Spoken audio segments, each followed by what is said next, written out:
Hey everybody, what's up? This is the Lang Shack here, and today we're going to be going over Pama-Nyungan languages. So, before I start, I just want to say that there are some people that do not even want me to pronounce the names of the languages in this particular language group, and I'm just going to say I'm sorry, but I have to say the names of the languages so that viewers can know what I am referring to. I'm already not pronouncing the words in these languages, and I feel like that's enough. Given that I don't speak these languages. So if that's something that if that's something that you're sensitive to, then I'm sorry. Anyway, so let's get started. So this is a map of Australia, obviously. And the yellow part that you see those are all the Pama-Nyungan languages.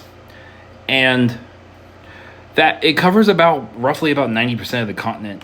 And the orange, the green, and the gray areas that you see, those indicate non-Pama-Nyungan languages, and I believe that the orange and the green portions of the map are part of a theoretical language group called the macro Pama-Nyungan languages, and I believe the gray ones are basically they may possibly be Papuan or trans-Papua. I don't even understand what they mean by Papuan languages, but yeah. So just some starter facts. So as most people who know about Aboriginal Australians know, they've been on the continent for, I've heard 50,000 years, 60,000, 65. I've heard 70,000 years even. I've even heard some refer to it as the oldest continuously ongoing civilization. However, there was an article in Australian media. In SBS, and there have also been linguists that have said that the language may have been formed as recently as 5,000 years ago, and this article says as early as just 12,000 years ago. And given they've been there for tens of thousands of years more, as shown by archaeological evidence and other factors, it just doesn't. It kind of doesn't really add up. But I don't know enough about this to really comment on it. So the Orheimat, or the original homeland of these languages, is around the Gulf of Carpentaria, which if we go back to this map here, that's that green area on the map. That's roughly about where the languages started, according to this phylogenetic model that they used, some computational model. And the name of the language family comes from two languages words for man. One is from the Paman family, which is a family in the Cape York Peninsula in northeast Australia, and the Nyungan languages for a man which is a family in southwestern Australia around the city of Perth and all that surrounding region. So one thing about this family that kind of made this video a little bit difficult to make, because I wanted to get deeper into the languages of this family, and I also wanted to figure out whether it was a language family or simply a sprachbund. So the way that I understand a sprachbund, that I can explain it to you in the simplest way possible, is that it's a group of languages in an area, and they share features given the areas that they're in. And these shared features come into being because of basically geographic proximity, or because different people who spoke these languages, or mobs, as some call it, had language contact. And a language that is in a sprachbund as opposed to a language family, they may not be related to another one in that language, or maybe they're just so distant that it can't be proven, kind of like Afro-Asiatic languages. But because they're in a sprachbund, it may make it appear that they are related for that reason. So I'll let the viewer make the determination about whether you believe it is a language family or a sprachbund. I think it would make for an interesting discussion in the comment section. So some things to consider about this. So there is linguistic evidence from many linguists that say that there are grammatical case endings that are shared across the continent. As per Bowern and Koch, they claim to have established regular sound changes among groups of cognates that are shared And I have seen some interesting similarities in pronoun systems in the third person singular form, and then there's also an interesting connection with the dative suffixes and the interrogative clitic in some limited areas. I'm not sure about the rest of the continent.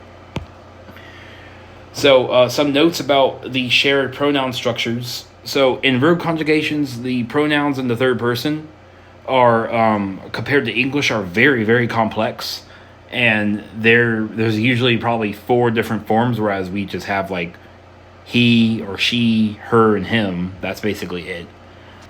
And then, but in these languages, it seems that there are usually pronouns for something that is nearby, something that's far, or something that's remote or very, very far away. For example, in Tarragari, in far northwest Australia, they have near, far, and remote. In the Western Desert language, or Wati, they have near, mid distant, distant, and not visible. And for the Bida Bida language, which is in southwest Queensland, there's one that indicates the proximity to the speaker's front or side, one that could be that expresses proximity to the speaker's back, and one that expresses remoteness anywhere from the speaker. And then this one I found especially interesting. So the interrogative clitic found, for example, in Pijanjara, in the central desert region, there's a very large area where this language or group of dialects is spoken. They use this clitic, interrogative clitic, spelled MBA. And a clitic is basically like a simple example is the verb I am, the first person conjugation for the verb to be in English. If you have I am and you do the contracted form of that, the apostrophe M is what's known as a clitic. So it's similar to a particle but slightly different. And then in the Bida Bida language, they have this BA, which is it's kind of similar to MBA. And then Aranda, which is the native language of Alice Springs. I'm not sure how to pronounce the word correctly, so I'm not going to try here. And the region outside, because there's central Aranda and there's eastern Aranda. They have this with MA. So those 3, given the distance, which they don't look too far on a map, but if you're like driving in the car, it's quite a distance. And then this one is even more fascinating because there are examples all around the continent of this, literally. And there is this one in Ngarla, which is spoken in the Pilbara region, northwest Australia. This particle is used after consonants. And another one is used after vowels. And this is used as a dative marker. And according to Blake, mentioned through Dixon, this one below it in a sub bullet point, it's used in a large number of Aboriginal languages to express the dative. In the West Torres Strait language, which may be Kalalagaya, I'm not exactly sure, they have a suffix for dative pronouns. And then this one, which is found in Walbury in the Central Desert and in Awabaka in Southeast Australia, that, like I said, Awabaka is quite far from these other languages, and the West Torres Strait languages isn't even connected to the continent, so that's quite fascinating already. And then in a Arunda book that I found, it just teaches basic Arunda. It's not really a grammar. It's just it's a course for someone to take. They have this one, which is it's a reciprocal ending, meaning that one party does something to another party. And another party does that same thing to that other party. So it may not be related, but given that it was something that was done to, I thought that maybe it could be. So I put a note here that it possibly isn't related. And then the last one here, I saw this in the Arunda book, and I knew that it was connected to this because it starts with a K and the E and a E, which I assume is pronounced eh. And that's similar enough to these to include it here. So literally, from the northeast of Australia to the southeast of Australia to the middle of Australia, all the way to the northwest of Australia, we see a common suffix here being used for the dative case. That is just fascinating in itself, that it's been able to spread literally across the entire continent. And now we're going to move on to the complex system of verb and verb conjugations. This is a picture of the city of Alice Springs in Arunda country. So we're going to use the Arunda language. There was something I found on Dearball, but for the sake of brevity and because there wasn't a lot of time to really dive into this, I chose to use Arunda. So you have this verb here, to eat, and there are several different suffixes that you can use. So the one at the top here is for the present progressive, or something that is ongoing. And what's interesting about this is that it can simply be used if it is definitely bound to happen, which means maybe it may not happen. Like everybody knows it's going to happen. It's definitely bound to happen given all these things have happened. But maybe the time comes and it doesn't happen. That can still be used. And then you have the one below it, which is for the past tense. The one below that expresses future tense, and what's interesting about this is that it can be used as a possibility. The one below it is a rather complex one. In English, we would have to express this with must, ought to, should, have to, in order to do X, or so that X can happen, type of structure.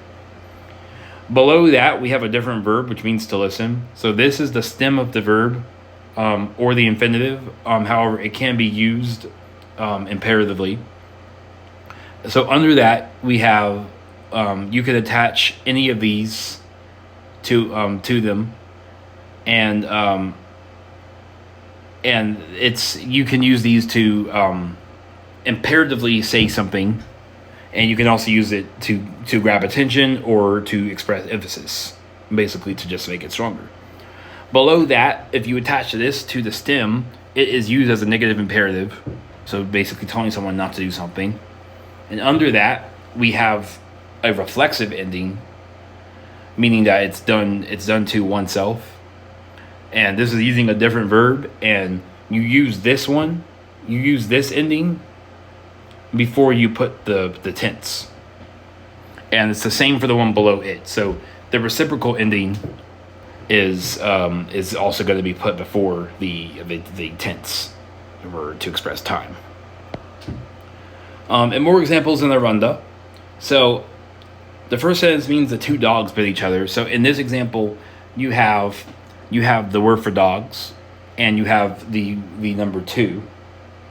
And then you have the stem of the verb to bite, followed by a particle, the reciprocal particle for something that is expressed to each other. And then you have the past tense marker at the end. And in the second example, you have this word, and then you have this LE, which is used at the end. That is generally, you can use that as an instrumental, I believe. However, it can also be used to mark the actor of the sentence. And that is followed by the word for meat, and then you have the verb for eating, followed by the present tense marker. In this case, it's a present progressive action. And then you have examples of some basic compound verbs. So compound verbs can be two verbs put together, or it can be made up of a noun and the verb. So in this case, in the first example, you have come plus go back. And then the second one, going back to the first one, it's kind of interesting that you already have this verb to go back, which essentially already means to return. And I'm sure there are differences there, but to say come and go back for returning, it's kind of interesting how that evolution was made or was done. And then the second example, you have saliva throwing away, which means to spit. That this one is a pretty logical one. And then an example in Arunda of a much more complex compound verb. And this one, the author Green did not provide a breakdown of what each of these particles means. I kind of had to go through the book and sort of figure out what I could, given the time I had. However, what I can tell you is that I'm not is that I think the double R after the verb to speak has something to do with reciprocal action. However, this is also used before this continuously thing. Like it's another particle that's used to express something that is a continuously ongoing action. This verb literally means two people continuously speaking to each other while coming back toward here. And it also has a suffix for emphasis. Next, we're going to go into another feature shared amongst Pama-Nyungan languages, which is the extensive use of suffixes and prefixes. So in this one, we have a few more languages, not just one language. So the first one here is in Ngarla, which is native to Northwest Australia. And in this example, given by Dr. Westerlund, aka Jackaroo Toro on YouTube, you have this word here for Port Helen, which is a city in the Pilbara region, followed by a locative case ending used for toponyms. And then you have the preposition for from after that. Why this is done, I have no idea. And then you have you have a pronoun, which is it's a first person plural, but it's exclusive, meaning that the speaker is not including the person that they're talking to. So it would kind of be like, me and him, but not you. This verb at the end is to go in the past tense. So it literally means we went from Port Hedland. And an example from Diribaul, this is more or less just to demonstrate how complex their system could be. This is the word for the number 2. And this suffix here that you can see is used to express another or again. However, in this context, another can also extend to mean two. So if you see in the second example here, it means you can come to. So this kind of ties into that another meaning, but this isn't exactly a very translatable suffix. In the next example, we have this one. This is kind of an interesting suffix. It refers to an event that might take place, but it could have undesirable consequences. So this sentence means you put out the fire lest the Dambun spirit seize it and comes to torment us. So in this example, you have you. I forgot to see what SA was here. I think it's something with the subject. I'm not exactly 100% sure here. And then there, the nominative form of there, and then you have the nominative form of fire, and then you have the imperative of to put out, and then you're using the ergative of there. The fact that they're using there multiple times in that sentence is kind of interesting. It may just be there for emphasis. I'm not 100% sure. And then dambund followed by a particle for the ergative, and then a verb to see followed by that suffix that expresses an event that might take place and has undesirable consequences. And a few examples in the Diribaul language has literally a billion different suffixes that you can use, and these are just a few of the examples that I just wanted to give just so that you can understand how complex this system of suffixes and prefixes are in Pama-Nyungan languages. So the first one here is used as a general genitive. The second one here is reflexive. And genitive is kind of like, the apostrophe S in John's car. So it's just, it's there to express possession. And then the one after that is, literally means is like a. So you would attach this and it would mean it's like a whatever is attached to. And then this one means in front or a long way. This next one means one of a pair. And this suffix, I know it looks like a city in the Indian subcontinent, but I assure you it's not. It does not mean that. It means all of in Diribaul. And then this one means without. And I just had to choose a few of them because there are probably literally hundreds and hundreds of different suffixes that you can use, like plethoras on plethoras of them. In the next section, we're going to talk about the limited set of consonants and vowels.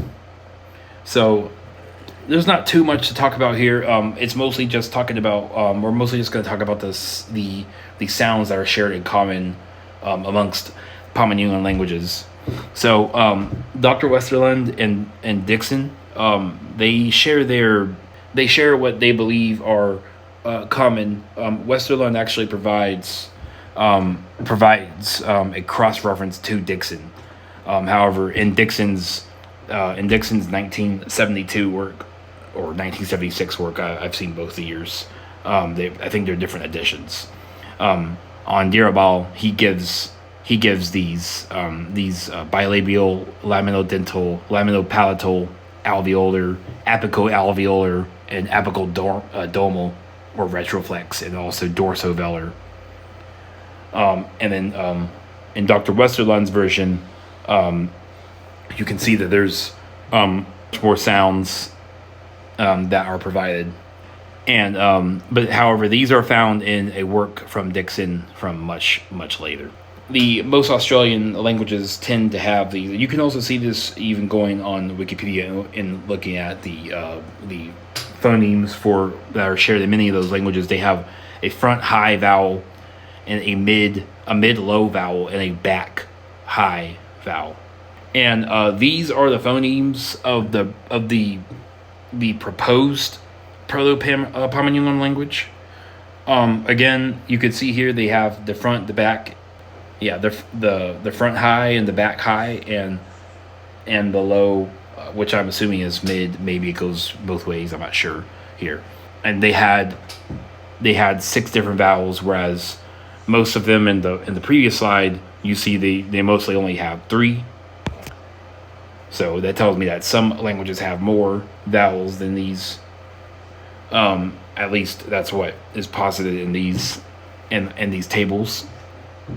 And then you have a few more here. It looks like what is shared in common, referring back to Westerlund's table.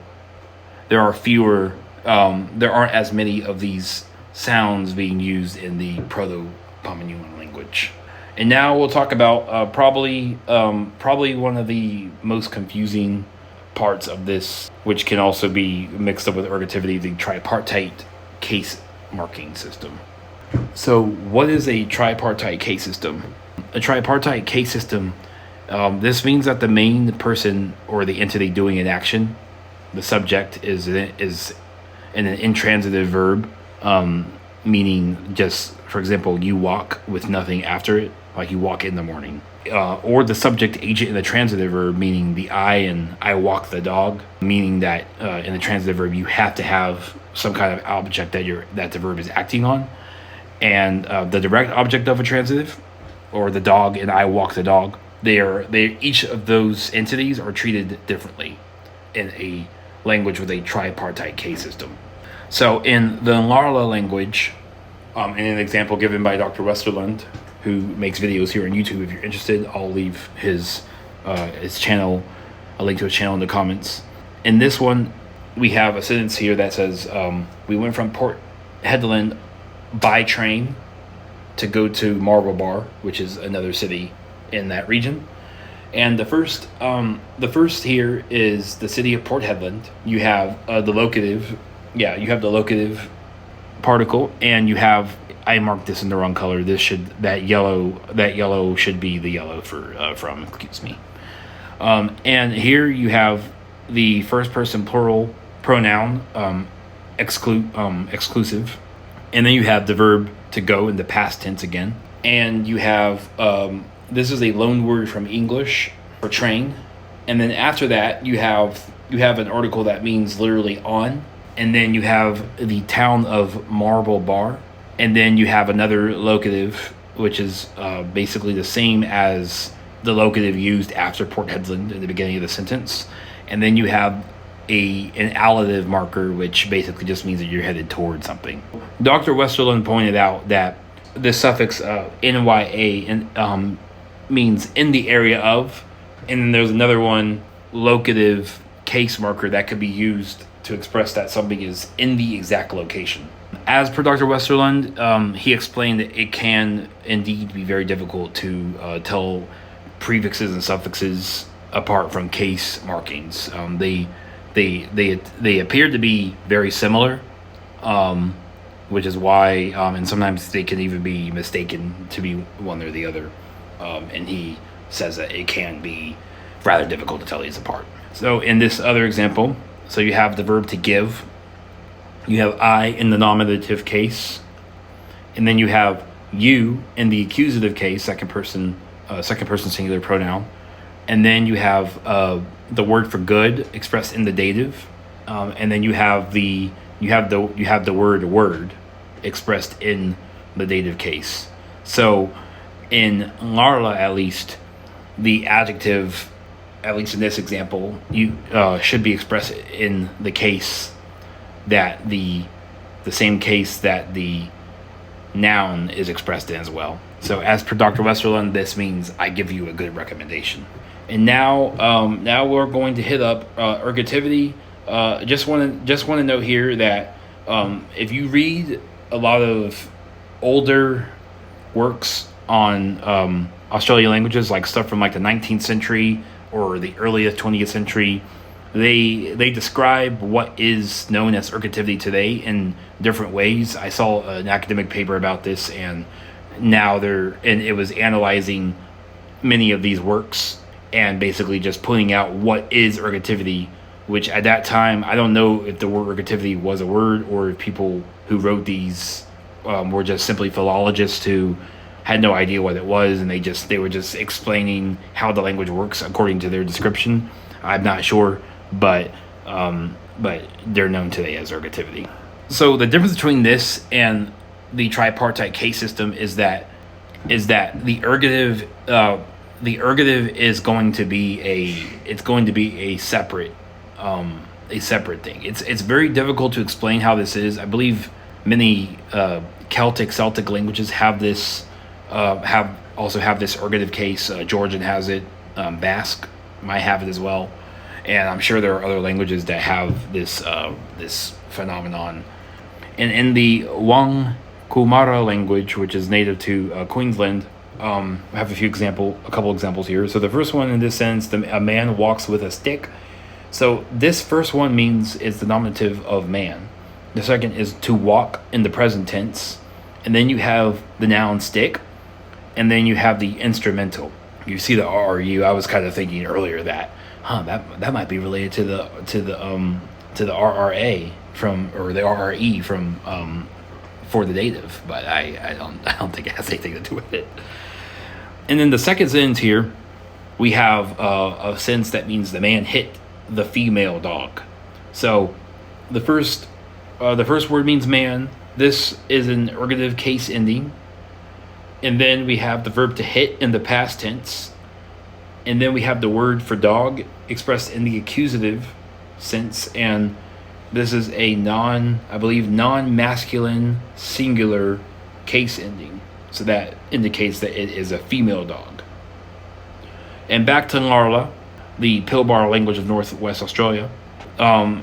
This first example means the dogs will bite you all.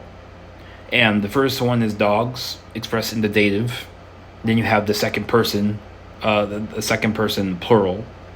And then you have the verb to bite expressed in the future tense. So I'm not exactly sure what marks the future tense in this verb, so I didn't mark them separately, because I'm not exactly. I don't believe that was explained in the video. It was just mentioned that it means bite in the future tense. And then in the second example, I think it was kind of unclear what Lu is here. The first word in the sentence means man, I believe. The second, and then that particle is the dative particle, and then the second noun in the sentence is a demonstrative, meaning that it's a little bit of a distance. And after that, you have another dative for that demonstrative, or that distant demonstrative. And then you have the verb to scale. This, I believe, is a compound verb. It's written as two words in his example. Dr. Westerlund's example, and then you have fish. And this means that man is scaling fish. And it's kind of interesting to me that there was a comma used to separate scale and fish in the Ngarla example. I'm not sure if that's the way they write it, or if that was even intended. But that's kind of interesting. It's just might just be how the language works as well. So this one was kind of difficult to figure out. I wanted to have more lemmas for people to do their own personal comparisons on, so that people can kind of figure out whether Pama-Nyungan languages are a sprachbund or if they are a legitimate language family. It's kind of difficult for me to make that determination, which you'll see in the next slide, because some of the words are indeed actually similar. However, I can't make the determination. I don't, because I need a bigger word base and I need more languages. So in this one, this is just the proto-Pama-Nyungan language. So I've included the words for woman, water, eye, hand, moon, wind, big, drink, and eat. There are tons of other words that could have been used, but I feel like these are very basic, and they can demonstrate the linguistic proximity of the languages. Just again, this is proposed, not actually 100% accepted. These are different Pama-Nyungan languages. So I've chosen. I wasn't able to get anything from the East in terms of sources to be able to add to this, because most of the languages in the East, like, where Brisbane is and all that, those languages are mostly dormant now, so it's very difficult to find good sources for them. Wirajuri might have been a good candidate, but that's also kind of west of that region a little bit. But we can go on what we have here. So I've included the same words from the Proto-Pama-Nyungan lemmas. I've included the Pichant language. If you look at the words for water in that Buwandik, Proto-Tura Yura, Nungar, Dirbal, and Gurinji, you can kind of see that there doesn't really seem to be much of a connection here. It may be possible that you may be able to see possibly like an oog that's in common with these, an ung. You can see a little bit of how it may be related. And then the word for water, it kind of looks like it could possibly be similar, especially between Proto-Tura-Yura and Nungar. But Wandik looks like it could possibly have a connection to that, and obviously Pichon has a cognate that is in common, but they also have this other word I found that is not shared. And then Gurinji just took its own thing. And Dirdabal may or may not be related to these. It looks like it could be because it has that PA, but I'm not 100%. The word for I, so this one looks like it definitely has some connection. So you have Gurinji, which is being quite far from Nungar, definitely looks like it could be possibly related. And then Proto-Tura-Yura, possibly. And then Buwandik, there's no doubt that there's some kind of connection between the Buwandik, the Nungar, and the Gurinji words, possibly. I mean, if they're really 5,000 or 50,000 years old, then it makes sense. And then you have the word for hand, which the word for hand might be the closest cognate shared between them. So in Pijan Chara, you can see here that it has this MR here, and Buwandik has this MR here, and pretty much all the other languages have that. And Gurinji may have been an M in the past and changed it with W, which, I mean, W and M do have a connection. It happens a little bit, and I believe it happens a little bit in English from Germanic, and I've seen this MW thing a little bit in other languages. Those words definitely look like they all have connections, and you have Nungar, which is in Buwandik, are are pretty far away, and they still share these words. And Buwandik has been dormant for quite a while. So the fact that these words are like this is it's quite fascinating. And then you have moon, which there's really not much of a connection here. Deerbal might have some connection to Buwandik, and Pichanjara may have a connection to the Proto-Turayura reconstruction, and Deerbal may possibly be related to the Gurinji one. So this one is a little bit more difficult to accept. And then you have the one for wind, which this one it was kind of difficult with Nungar. It means wind cloud. It doesn't even mean wind. I wasn't able to find the word for wind. It kind of looks like it could be similar to the Pichanjara, although I don't know where the P is from. But there's the L and the R could be switched over. And Buwandik, M isn't that far from N, and then you have the MW thing. So this one is a much more difficult one to kind of see. And then you have the one for big. So this one Deerbal and Proto-Turayura look like they may have something there. Pichanjara looks like it may be similar to the Deerbal one, but again, those aren't too far apart, so those may just be loans. They may not even be similar at all. Who knows? And then to drink, if you look at this one, Buwandik and Proto-Turayura look like they could be somewhat similar. Nungar and Deerbal look like they could possibly be similar as well. However, Gurinji, Pichanjara look like they're a little bit more distant from these. And then to eat, this one is kind of interesting because it's more similar, kind of sort of like how, kind of more similar to how the relation with like eyes are or water. So in Pichanjara, this one is very similar to the Proto-Turayura, very similar to the Nungar. So those are definitely shared. And Deerbal looks like if you take that DA off, and that D is a left swinging tail, it could possibly be related to it. It definitely looks like it has something, especially when you consider the second lemma that's under the second lemma for Nungar, and you compare that to Deerbal, then you can kind of see it a little bit more. And then Gurinji, I'm not sure what this first lemma is, but the second one looks like it could be there. But Buwandik definitely took a turn there. That's one I'm not really sure of.